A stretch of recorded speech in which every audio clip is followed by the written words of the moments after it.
Hola a todos. Vamos a pasar a la segunda parte de la conferencia Alimentación en el cáncer y vamos a empezar con la parte quizá más práctica, la de alimentación. Antes de hablar de alimentos, vamos a explicar un poquito las bases de por qué comer cada cosa. Tenemos que entender que tenemos un sistema inmune que es de vital importancia en toda la problemática de los tumores, porque además de protegernos de patógenos o de toxinas ambientales, el sistema inmune también intenta controlar todas esas células, esos tejidos proliferativos que podrían desembocar en un futuro en un tumor maligno y, por lo tanto, si el sistema inmune no está optimizado, pues nuestra prevalencia o posibilidad de desarrollar cualquier tipo de problema de este tipo es mayor. De hecho, una de las esperanzas terapéuticas más grandes está en los potenciadores del sistema inmune como fármacos. Vale, luego tenemos también que tener en cuenta, muy en cuenta, el sistema digestivo, porque es parte del sistema inmune. De hecho, el 80% del sistema inmune se encuentra aquí. Pero es que además en él encontramos toda la microbiota digestiva, que también debería considerarse ya de manera oficial un sistema inmune, porque esas bacterias, esos virus, todo ese jardín que tenemos interior, vive en simbiosis con nosotros, intenta protegernos, darnos salud, a cambio que nosotros también lo protejamos. Además nos facilitan la digestión de muchos nutrientes, nos crean vitaminas, en fin, tenemos que perder un poco esa visión de que son patógenos per se. Luego, en tercer lugar, tenemos el sistema hormonal, que está también muy relacionado con los dos anteriores y que también sabemos que hay muchos cánceres que se sospecha que tienen una causa o una correlación, depende un poco también de cómo se enfoque, con las hormonas. Los más conocidos, el cáncer de pecho y los estrógenos, y el de próstata y la testosterona. Bien, pasamos ya a hablar de alimentos. El problema que tenemos con la alimentación, e incluso los estudiantes de nutrición de la carrera lo hemos vivido, es que existe una visión, al igual que en la ciencia hay una visión muy materialista, en la nutrición también hay una visión muy materialista y enfocada simplemente a las calorías y a la teoría energética. Entonces es muy común ver en redes sociales este tipo de fotos de pues 3 galletas son 160 calorías. Un puñado de frutos secos también son 160. Por lo tanto, da igual comer ambos. Si quieres adelgazar y comes las menores calorías que gastas, pues da igual lo que comas que vas a adelgazar. Entonces, si tú gastas 1.800 y para bajar peso necesitas unas 1.500, pues da igual que comas esto, patatas fritas, ensaimada, hamburguesa, tal, a que comas esto que tiene muchísimos más vegetales. Que también hay que decirlo, tampoco es que aquí hay alimentos que tampoco son muy recomendables, pero sin duda es una dieta mucho más nutritiva. Vale, pues para estos teóricos da igual, cualquiera de las dos dietas son aptas porque con ellas vas a adelgazar y parece que lo único que importa es el adelgazar o no. Entonces, la industria alimentaria se sube al carro y empieza a sacar productos absurdos, sin sentido, como productos de una caloría por pieza, o alimentos que en su origen son muy grasos o muy azucarados, muy energéticos, porque así es la receta, que si salsas, patatas fritas, etcétera, y consiguen que las calorías se reduzcan a la mitad o más. ¿Cómo lo hacen? Pues añadiendo una serie de productos, excipientes, que son por lo general bastante antinaturales y que al final acaban creando más problemas de salud que si tomáramos el alimento entero. Y luego, en el colmo del reduccionismo y el materialismo científico y alimentario, pues tenemos el aceite de Ordesa, acalórico, que se sacó hace unos años, fue muy polémico, pues porque era un 90% parafina. Entonces, lo que yo propongo es cambiar ese enfoque y al menos, a ver, las calorías son importantes, pero al menos tenemos que tener en cuenta qué más cosas a considerar con los alimentos. No solo la teoría energética, que ya la hemos comentado, sino también es una triada en la que se añade los alimentos como punto de vista de materiales de construcción y como información, señalizadores bioquímicos. Entonces, como digo, la energética ya está comentada, vamos con la de materiales de construcción. Porque a todos os parece seguramente muy intuitivo y muy correcto que comer proteínas esté bien para crear músculo y hueso, por ejemplo, por decir algo. Pero, bueno, y también sabemos esa relación entre comer cierta energía, ciertas grasas, ciertos azúcares y aumentar el tejido adiposo. Vale, eso lo tenemos claro como teoría de los materiales de construcción. Pero ya pocos conocen el que incluso en algunos órganos hay unos nutrientes necesarios específicos, muy específicos, para poder construir ese órgano y que ese órgano tenga salud. Dos ejemplos: el sistema digestivo delgado, perdón, el intestino delgado necesita muchísima glutamina para tener una mucosa sana. Y cuando ésta se reduce en la dieta, junto a otros tóxicos, pues este se degenera. Lo mismo ocurre con el sistema digestivo, perdón, el intestino grueso, el cual necesita ácidos grasos de cadena corta para tener salud y buena circulación. Bien, son dos ejemplos de alimentos, perdón, nutrientes muy concretos en puntos del cuerpo muy concretos. Y si reducimos todavía más la observación, nos podemos ir a la célula y tener en cuenta que ese citosol va a estar en un estado más saludable o más adecuado desde un punto de vista biológico, siempre y cuando le añadamos los electrolitos, sobre todo sodio y potasio, que éste necesita.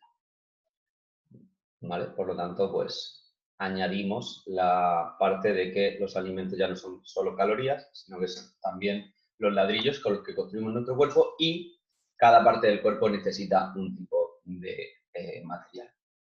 Y luego tercer punto de vista para entender la alimentación, la teoría de la información, los señalizadores bioquímicos. Lo voy a explicar con un ejemplo, el de los edulcorantes artificiales, los cuales sabemos que tienen dos características principales.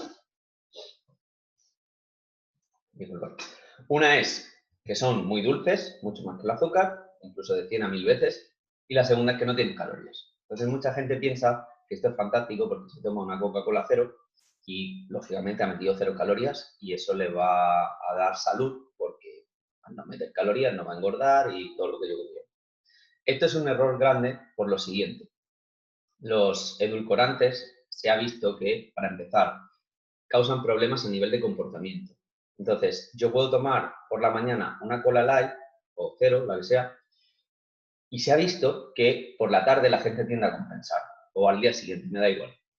Entonces se justifica que como yo he tomado algo acalórico o light, por la tarde o más tarde me merezco una napolitana, un donut, cualquier tipo de producto alimentario que para nada es saludable y que además contiene no solo las calorías que me he quitado, sino más. En segundo lugar, se sabe que crean adicción. No solo adicción, sino que crean una sobreestimulación a nivel cerebral que va a cambiar nuestro comportamiento. Como decía, son productos con un poder endulzante muy superior al azúcar. El azúcar ya sabemos que es súper estimulante, puedes imaginar este sabor. Se ha visto que a nivel cerebral, como digo, hay un chute tan grande de neurotransmisores que se podría comparar al del uso de drogas o cualquier tipo de adicción como el sexo o bueno, cualquier tipo de adicción. Entonces, al final lo que eso se produce también es un cambio en nuestra sensación del gusto que nos hace que solo distingamos entre sabores muy dulces, muy apetecibles o muy salados, como son casi todos los productos procesados. Lo cual hace que cuando tomemos o probemos el sabor de un brócoli, de una ensalada, de cualquier tipo de alimento natural, nos sepa bastante desagradable y de ahí a que muchísima gente tenga problemas a comer estos alimentos tan necesarios. Pero es que además se ha visto que estos edulcorantes causan problemas en esos bichitos que hemos dicho que eran importantes de nuestro intestino. Los destruyen, los matan.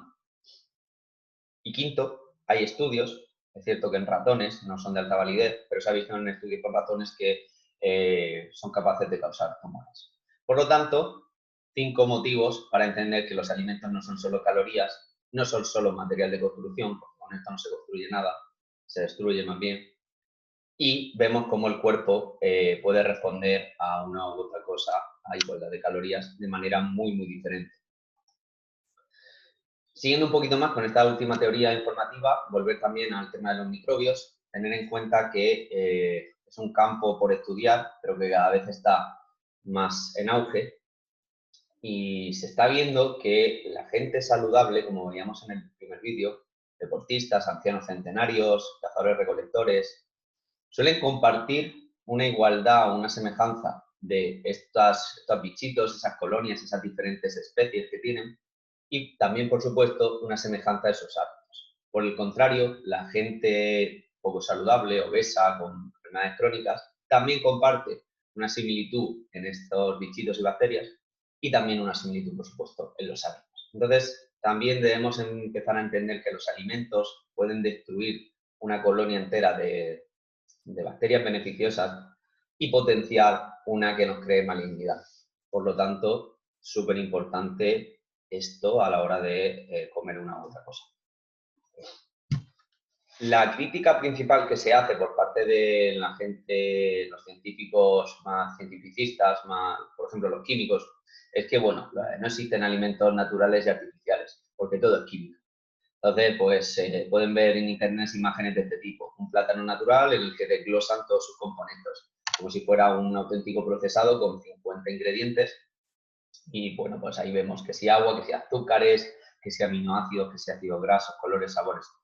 Esto es totalmente falso. Está claro que plátano se puede estudiar desde un punto de vista químico, pero no podemos engañarnos y pensar que el plátano está hecho a base de eso.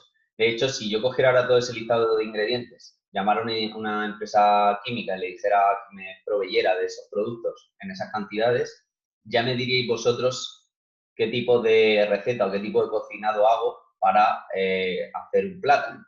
Sabemos todos que esto es imposible. ¿Y por qué es imposible?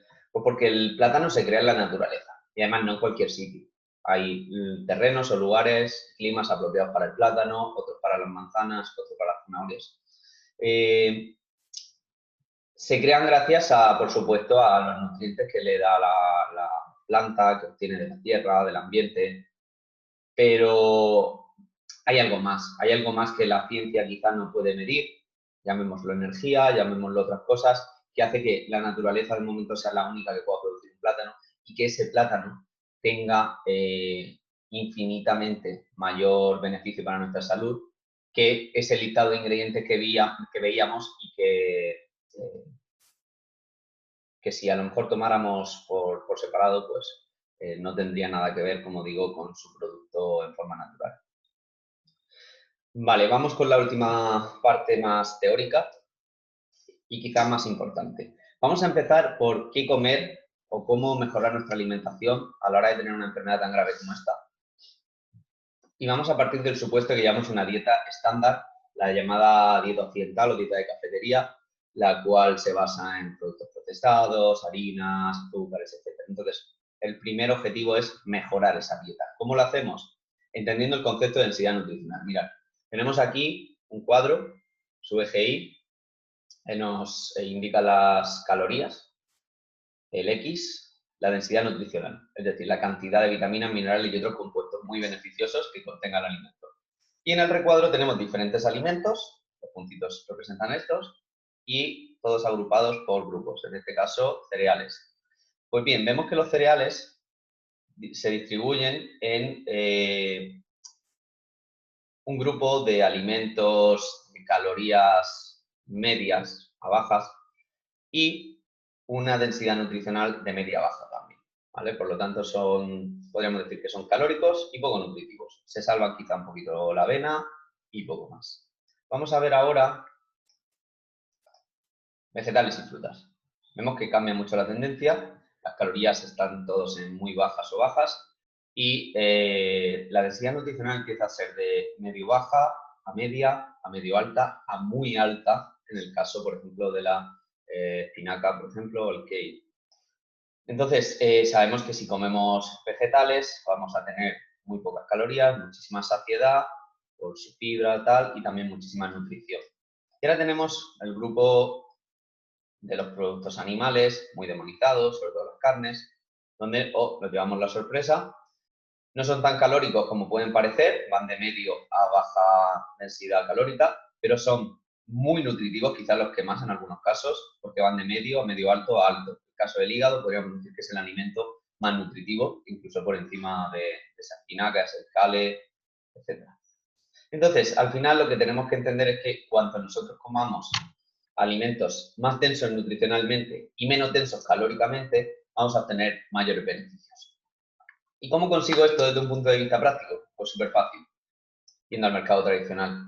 O si no, yendo simplemente a comprar a pescadería, verdulería, frutería y carnicería. Huevos, frutos secos, curtidos y poco más. Sería lo necesario para llevar una alimentación de 10. Bien. Y por supuesto, evitar el supermercado porque allí el 70% son procesados y además, aunque sepamos que no debemos comerlos, la tentación está ahí.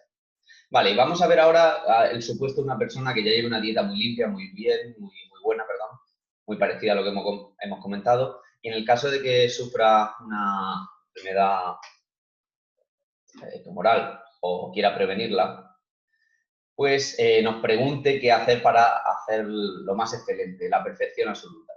Pues quizá en este sentido hacer dieta baja en hidrato de carbono, low carb, o dieta cetogénica, de manera continuada o de manera esporádica, sería algo bastante recomendable. Este tipo de alimentación, que consiste en llevar, como digo, una dosis muy baja de hidrato de carbono diario, se ha visto beneficiosa en multitud de patologías.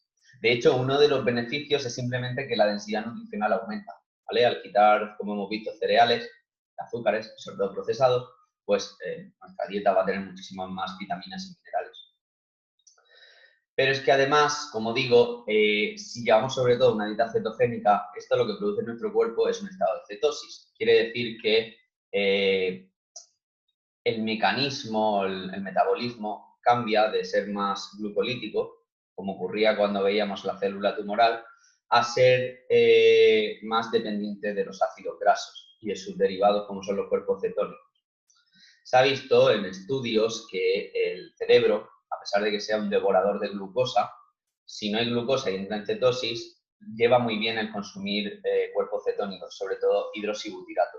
Incluso se han encontrado beneficios a nivel neural porque se consigue una mejor atención, mayor claridad mental e incluso trofismo, que quiere decir regeneración de alguna neurona dañada. A nivel deportivo también se están estudiando beneficios y, en definitiva, es una dieta, como quería decir, que se lleva usando desde hace siglos. Empezó a usarse en epilepsia, se está viendo buenos resultados en Alzheimer y, como digo, en cáncer también hay un gran campo abierto de investigación. ¿Qué comer en caso de dieta cetogénica? Pues básicamente lo que hemos hablado antes. Vegetales, pescados, sobre todo interesante pescados grasos, carnes, sin tener miedo también a las carnes grasas, grasas de calidad, mantequilla de pasto, manteca de pasto, aceite de oliva en frío, frutos secos, creo que ya lo he dicho, frutos grasos, cuidado con las frutas más azucaradas, como puede ser el plátano, y así un poco semillas también, etc. La diferencia entre una low carb y una dieta cetogénica, pues como he dicho antes, la cetogénica consigue entrar en proceso de cetosis, esto se puede ver en un análisis sanguíneo tipo con un aparatito de estos como un glucosímetro, pero de cuerpos cetónicos. Y en cuanto a eso también, la glucosa baja muchísimo, en torno a 60, 70 o incluso menos, ¿vale? Lo cual también es muy positivo, como vimos en la explicación de las teorías metabólicas del cáncer. Porque sabemos que la célula cancerosa pues tiene un metabolismo y una apetencia brutal por el azúcar. Y entonces se ha visto en muchos casos que disminuir